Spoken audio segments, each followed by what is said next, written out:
All right, talk to me about the game.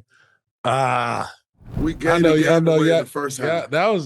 I thought it was going to overtime personally. You know what? It's it's crazy because I had that corner three, but you know me, I'm seeing the floor as the players develop. Hmm. So I already see Steph across court wide open. Yeah, So as soon as I catch the ball, my first look, I know he over there wide open. I should have took that corner three. My mom's like, you should have took the corner three. And you know what I yeah, told my mom? I said, Mama, the opportunity will come back. But that's the first time the opportunity has happened this year. You have to get the ball to Steph Curry in that moment. That's yeah, his moment. Like, yes. Oh, like yeah, for that is sure, his moment. for sure. That is where this is created. It's the best celebration in sports. Yeah, And he only can do this with those types of with moments. Now, those right type of there, we're going to over, but that is Steph Curry moment. So yeah, man, yeah. like if I see that he's not about to be open, man, I'm gonna take that shot for sure. Hmm. But if I see he about to be remotely close to open, that's his moment. You get him the Yeah, ball. You know what I'm yeah. saying? Like, and He gonna make so something happen. exactly. You know, I thought we were still going to go to overtime. I actually even thought GP shot. It was right on line. I I thought thought it that was was money. going in too. I Yeah, thought that it was was a good money. one. But it was a good game. It was a fun game, man. I got a lot of respect uh, for the way that Clippers team is competing. You know, being They're down balling. Kawhi, losing Paul George, and the way Norman Powell is stepping up. And then, you know, I just always respect Ty Lue coach teams. You know, they're gonna have a certain demeanor. There's certain things that they're gonna do to muck the game up. You know, Ty Yeah, Lue is a mastermind. And so I always enjoy playing against Ty Lue coach teams because as a yeah, player, you're gonna be challenged to do something outside the box. Like Ty yeah, Lue in a regular season game, most coaches do this in the playoffs. Ty Lue in the regular season game ain't letting you get to what you want to do. yeah, for sure. Most of these coaches in the league ain't that detailed to where during the regular season you can get away with that. Then all of a sudden Yeah, guys get to the playoffs and like, whoa, this is different. That's because most coaches ain't going into that detail. Ty Lue in a regular season game, you know going in, you're going yeah, to be challenged to do something outside of right. what you normally do. I enjoy the challenge of it. You know what I'm saying? Like one time he'll sit all the way back on me and like make me take the shot. Then he pressured the living shit out of me and like anytime I got the ball, you got a guard draped all over me. Like, and he tries to play those mind games. And Yeah, like I said, as a thinker, I love that shit, man. Because every yeah. time you play against him, you're trying to figure it out. And it ain't even necessarily got nothing to do with the players. It's the game plan. It's chess, man. It's chess. You know, it's Mm-hmm.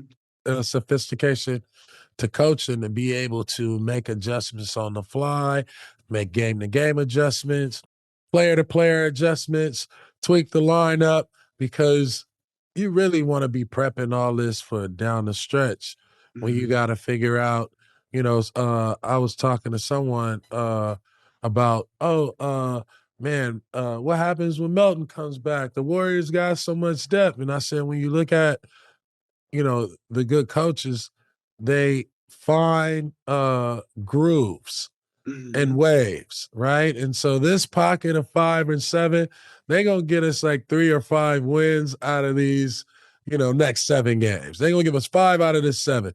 But then the next groove and pocket, I may have to tweak and play 8, 9 dudes, you know what I mean, to get through these Mm-hmm. next 4 games, which means 100%. now those dudes can catch a groove on their own. And so you're just looking to kind of tweak and not, it's like you're creating one car, but you're creating a car to go at different speeds. Facts. You know what I mean? Facts. And to hold different 100%. passengers and to be equipped to like,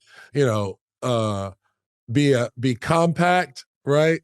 Mm-hmm. But also have, you know, the flexibility of being, 18 passenger. You know what I mean? Yes. That can still drive at speed and pace where everybody on the same page. So, sophistication of coaching is definitely like you see. That's why there's the good, there's the bad, right? And the people who ain't gonna be there. But shout And out to there's the y'all, soft man. ones. Yeah, shout out to y'all for claiming, you know, getting off to a good start, claiming the top spot, and just balling. Y'all really balling. Y'all got some true ballers.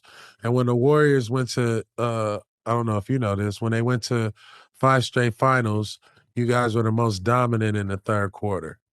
And this Facts. year, y'all doing it again. What is it about the third quarter?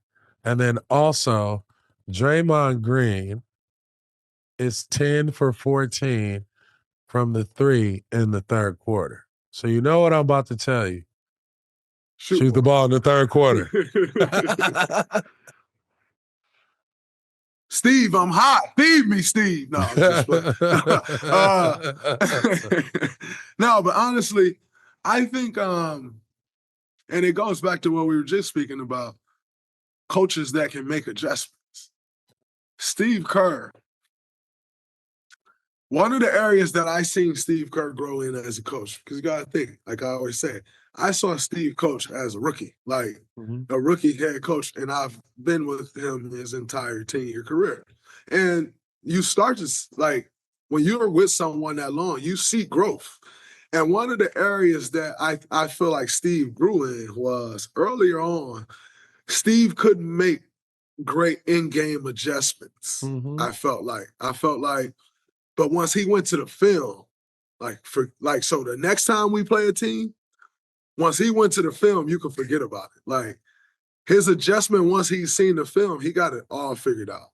But during the game, to me, earlier on, it felt like he couldn't necessarily make the in-game adjustments. And that's an area Experience. yes, exactly. And that's an Yep. area that I watched him become masterful at.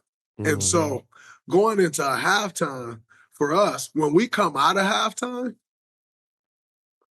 it's like you can forget about it. Like that third Yeah. quarter, we're so dialed in on what you've done to be successful in that first half because Steve like diced that up. Like that's like that break in the action where he get the processing and starts, about 5 minutes go by, he in there going and he come in and he like, all right, they doing boom, we bow, bow, bow. And from that point on, we know how to dice up what you're Yeah. doing. And he because he man, when I tell you some of the adjustments I've watched this man make over the course of NBA finals runs is crazy. But like I said earlier, we went to the finals Steve's first year. So you will see those adjustments during the finals. You know what I'm saying? You'll see those adjustments during the playoffs. And Mhm. then you started to see the growth and you see those adjustments after a regular season game. We'll go through the film and he like, we should have did this next time we do it at work. Then you started to see those adjustments coming in game. Like it was just the The process of his progression. growth. Yeah. Absolutely. And when we come out in that third quarter, bro, we so locked in at that point because our coaching staff on what you doing to dice it up, and we come out strong. You know what I'm saying? Then all of a sudden you hit a couple threes, and for us hitting a couple threes is different than another team hitting a couple threes Mhm. because when we hit a couple threes, especially Steph, I saw who said Derek White said when Steph hit a couple threes, teams forget how to play defense. That is a Yeah. fact. Like Steph hit a couple threes, and then all of a sudden I hit a three after Steph did hit two, and you like, yo, what the hell? Yeah. And I think so in those third quarters, you kind of get those flurries, and it can break a team's Totally. spirit, especially when it's been like we've done this so well in the first half. It's Yeah. demoralizing. And Yeah, I no, think for that's sure. what's made our third quarter so successful over these It years. it reverses the energy. I was watching that in the game, and it was like the Clippers were up. Steph hit 2 threes, they called timeout, and then people were like, "Oh shit, oh Mm-hmm. shit." And I was Yep. like, dude, the Clippers are still up, but like, look how people feel waiting for the next shot, right? And it's just crazy how that dynamic, you know what I mean? Like how Mm-hmm. that energy of just catching fire and the anxiety that it gives not only the team but the fans too. If you on the road, right, you are going to forget about your assignments because the one thing you don't want him to do is get another shot off, which tilts the scale into your Mm-hmm. favor. So, one, shout out to Steve Kerr because I think he's a great coach. I just think that y'all so dialed in, man. You know what I mean? It's like y'all focus on winning. Mm-hmm. Y'all 1000%. focus on winning. And Locked in. and and and the energy that y'all have, the energy y'all got with each other, the camaraderie, you know what I mean? The way y'all communicate. I'm excited. I'm excited because I got to see it live, and I like the Clippers a lot because I like the way they play. Norman Powell, UCLA. We had some Bruins on the court. It was just an overall like great game. Y'all think y'all let one slip away, but I also think that the Clippers are going to be a good team. Was that the first time in the Intuit for you? That was first time into it. You know what's crazy? I walked up the wall all the way to the top, like to the Uh-huh. very top at shoot around. And it was a very interesting view because if you're at the top of the wall, you got a bird's eye view on the court. But it's more so at there. There's the screen on the outside of it is like what you'd be seeing on the inside. And so they can watch the wall at the top, like on that big ass screen, Wow. which I thought on that big screen, use big because I don't want to say big ass because all right, so on that big screen, they get to watch. And it's interesting, but if you come down like 8 rows, you're now, or maybe not even 8, but you're now underneath that. So you can now see either the inside of the big screen on the other Oh, side, it's crazy. It's or the whole wraparound. yeah, Yeah.